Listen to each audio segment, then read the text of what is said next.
શિક્ષક છે, 70 કે 65 છોકરા એની નીચે ભણતા હોય. હું 100 થી ચોપડી ભણીને સુરત આવ્યો. એ હરિજન અમારા શિક્ષક હતા કાંતિભાઈ. હજી હું એ શિક્ષકને, કારણ કે મને પહેલી વાર નાટકમાં રાખ્યો. સરપંચનો દીકરો હતો, ગામના સરપંચ મારા દાદા હતા. હું ભણવામાં તો હાવ ઠોઠ હતો. છેલ્લે મને બેહારતા, પણ સરપંચનો દીકરો એટલે મને નાટક બાટકમાં રાખવો પડે, આમ જેમ અત્યારે આ લોકો રાખે એમ. તે મને નાટકમાં રાખ્યો હતો ને મેં એક પાત્ર ભજ્યું હતું. પાત્ર હતું, રાજા જ્યારે આવતા હોય ને ત્યારે સડી પોકારવાનું. આસ્તે કદમ ઉલા કાસ્તે કદમ સોને કી સડી રૂપે કી મસાલ જરીન કા જામા મોતી કી માલા મહારાજ ધીરાજ અમરસિંહને ઘડી ખમા, એટલું જ બોલવાનું. અને ગામ આખું બેઠું હતું. પહેલી વાર નાટક થયું અને એ હું બોલ્યો અને આખા ગામે તાળીઓ પાડી, ફફડાટી બોલી ગઈ. મારો કોન્ફિડન્સ વધી ગયો કે આપણી તાળીઓ તો હજી 40 વર્ષથી પડે છે તાળીઓ. ખ્યાલ આવે મારી વાત? આ તાળીની રમત છે. એમ એક શિક્ષક આવા 70 છોકરા 65 છોકરા એની નીચે ભણતા હોય. દર વર્ષે છોકરા બદલાય. શિક્ષક ઇનાઈ હોય, 40 વર્ષ 35 વર્ષ નોકરી કરે, 25-50 હજાર માણસો એની નીચે ભણીને જતા હોય. એમાં કેટલાય સૌજીભાઈ જેવા થતા હોય. જ્યારે એને સાચા દિલથી કોકના દીકરાને ભણાવ્યા હોય, અને દીકરાને ભણાવવાની જરૂર પડે, એના દીકરાનું ધ્યાન કુદરત રાખે. ખ્યાલ આવે મારી વાતનો? તમારે તમારા દીકરાનું ધ્યાન રાખવાની જરૂર ન પડે. જ્યારે તમારી નીચે કામ કરે છે કે તમારી નીચે ભણે છે કે તમારી હેઠે છે, એ તમે જો દીકરાની ઘોડે રાખો તો તમારા દીકરાને ભગવાન દીકરાની ઘોડે રાખે, 1 થી 100 ગણો આપે. આ કુદરતનો નિયમ છે. હું કાયમી કહું, હું એમ્પ્લોય છે ને મારે ત્યાં જેટલા બી છે એ મને, હું એને ખરેખર, હું મારા દીકરો હોય કે એમ્પ્લોય હોય, મારામાં કોઈ ભેદ નથી. એમ્પ્લોયના દીકરાને અમે કાંતિભાઈ ટ્રેનિંગ આપી જાહેરમાં, એટલે કહું છું મારી કમિટમેન્ટ તૂટે નહીં. મારા દીકરાને જેટલું મેં શીખવાડવામાં ધ્યાન દીધું હોય એ જ સિસ્ટમથી એમ્પ્લોયના દીકરો હોય કે ગામનો કોઈ પણ દીકરો હોય એને શીખવાડવાનું. કોઈ ભેદભાવ કે કોઈ આર્ટિફિશિયલ, કોઈ મોનોપોલી નહીં રાખવાની.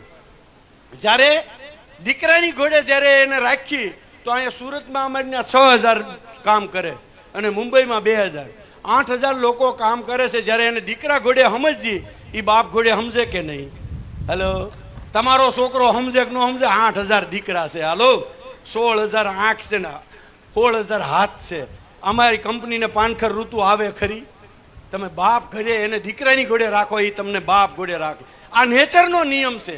તમારું કરેલું કારેય ન જાય. તમને આ વિશ્વાસ હોવો જોઈએ, તમને આ પાવર હોવો જોઈએ, આવો ભાવ હોવો જોઈએ, આવો કોન્ફિડન્સ હોવો જોઈએ. ખાલી વાતો કરે કાંઈ નહીં થાય. વર્તન, વાત ને વ્યવહાર ત્રણેય એક લાઈનમાં જ્યારે મળશે ત્યારે 100% રિઝલ્ટ મળવાનું ચાલુ થશે. વિધાતાએ, ભગવાને કદાચ તમારા ભાગ્ય ખોટા લખ્યા છે તો ભાગ્ય સુધારવાનું ચાલુ કરશે. આ મને કેટલી વાર ભગવાનના રૂબરૂ નથી મળ્યા, ભગવાન છે એવા પ્રૂફ કેટલી વાર મળ્યા છે કે કરેલું કોઈ દી જાતું નથી. તમે કરવાનું તો ચાલુ કરો. એટલે તમારે કાલે શું કરવાનું? અહીંયા બેઠા હો તો આજ જ કરી લેજો. હક કરીને મળી લો, પ્રેમથી. બાપ દીકરોય હક કરીને મળે, ભાઈ ભાઈ હક કરીને મળે, હાહુ વહુ મળે, માં દીકરો મળે અને માં દીકરી મળે. જેમ નેચરલ રીતે એકવાર તમે ઘરમાં હક કરવાનું ચાલુ કરજો. તમારા ઘરમાં, તમારા મંદિરે જવાની જરૂર નહીં પડે, ઘર જ મંદિર બની જાય. મંદિરે તો ખોટા માણસને જવું પડે. તમારું ઘર, ભગવાન ખુદ ઘરે આવે. હું કાયમિક માટે કહું છું, જો આપણે પૂજા કરીએ, પાઠ કરીએ, મંદિરે જઈને દર્શન કરીએ, ઓકે, શ્રદ્ધા વિશ્વાસ બધું બરાબર, પણ આપણે શું કામ કરીએ ખબર? ભગવાન અરે સોદો કરીએ છીએ. હું સોદો કરીએ છીએ, માગવા જઈએ છીએ ને.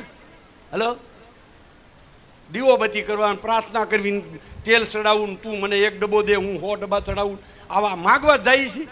ઓકે, ઇઝ ગુડ, તોય વાંધો નહીં, શ્રદ્ધા છે, વિશ્વાસ છે, જાઓ. પણ જ્યારે તમે ધ્યાન કરો છો એટલે ભગવાન અરે વાત કરો છો, તમે શાંત થાવ, નિરાશ રહો. માનસી પૂજા આપણે કરીએ છીએ, ભગવાનને જમાડીએ છીએ ભાવથી, જે સ્વામિનારાયણ સમજે, તો ભગવાન અરે ડાયરેક્ટલી વાત કરો છો. જ્યારે આંખ બંધ કરીને તમે ભગવાનને હૃદયમાં બેહારો છો એટલે ભગવાન અરે ડિસ્કશન કરો છો. આ મારી ભાષા છે, ક્યાંય લખેલી નથી. અને જ્યારે કર્મ કરો છો એટલે ભગવાન તમને પૂછે, તારે હું જોઈ છી? આ કર્મ કરવાનું ચાલુ કરો. ભગવાન તમને પૂછશે, તારે જોઈએ છે શું? નસીબ લખ્યા હશે ને તો ફેરવી નાખશે. દિલથી ભાઈ આપણી યારે ગમે એટલો આડો હાલે, આપણે આડું હાલવાનું થતું નથી. આપણું કુટુંબ ગમે એટલું આપણે આડું હાલે, આપણે કુટુંબને નડવાનું થતું નથી. આ દિલથી કરવાનું ચાલુ કરો, 100% તમને મળવાનું ચાલુ થાય. એકવાર અખતરો કરજો. આ હું દિલથી કહું છું, આ મારો અનુભવ કહું છું, આ હૃદયમાંથી નાભીમાંથી નીકળેલા શબ્દ છે કે તમે આ એકવાર વર્તન કરવાનું ચાલુ કરજો, તમારો વ્યવહાર બદલાઈ જાય. તમારે લોકોને સંબંધ બાંધવાનો ઇન્ટરેસ્ટ વધી જાય, ભાગીદારી કરવાનો ઇન્ટરેસ્ટ વધી જાય, તમને ધિરાણ આપવાનો ઇન્ટરેસ્ટ વધી જાય.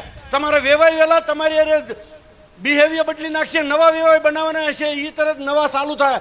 હારા હારા માગા આવશે. હલો, સંબંધ બાકી હોય તો પછી નો આવે કઈ, પણ દીકરા ના આવે. તમે તમારો વ્યવહાર રજૂ કરો છો, તમારી પર્સનાલિટી સમાજમાં, તમારું વર્તન, તમારો વ્યવહાર આખી દુનિયાને બધી ભાન છે. સારી વાત કરીએ કાંઈ નથી થવાનું. તમારા વર્તનમાં સારી વાત આવવી જોઈએ, વ્યવહારમાં સારી વાત આવવી જોઈએ. 100% ઘર જ આપણું મંદિર બની જાય. ઘરમાં જો કોઈ, હું ઘણી વાર કહું કે લીડર બનવું છે બધાને, પણ લીડરના લક્ષણ હું ખબર, આઈએસ સહન કરવું આ લીડર, આઈએસ જતું કરવું આને લીડર કહેવાય, બધાને સપોર્ટ આપે આને લીડર કહેવાય, બધાનું નજરઅંદાજ કરે આને લીડર કહેવાય. સૌથી સહેલો ફંક્શનમાંથી જાય ને સૌથી પહેલા આવે એને લીડર કહેવાય. હલો, હાવ ગુજરાતી છે. લીડર થવું છે, કરવું કાંઈ નથી, કાંઈ નહીં મળે. હસ્યો તોય મટી જાઓ. લુકેશની કોઈને જરૂર નથી, કામ કરે એની બધાની જરૂર છે.